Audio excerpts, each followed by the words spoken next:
Gəlin növbəti məsələyə baxaq. Glisin və alanindən alınmış polipeptiddə 15 peptid rabitəsi var. Reaksiya tam girən glisin və alaninin mol nisbəti uyğun olaraq 3-ün 5-ə kimidir. Polipeptidin nisbi molekul kütləsini hesablayın.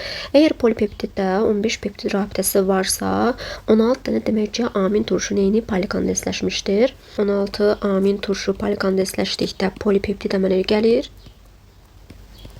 Minus 15 mol su. Bu amin turşunun içində bilirik ki, glisinlə alanin mövcuddur və 3-ün 5-ə nisbətdədir.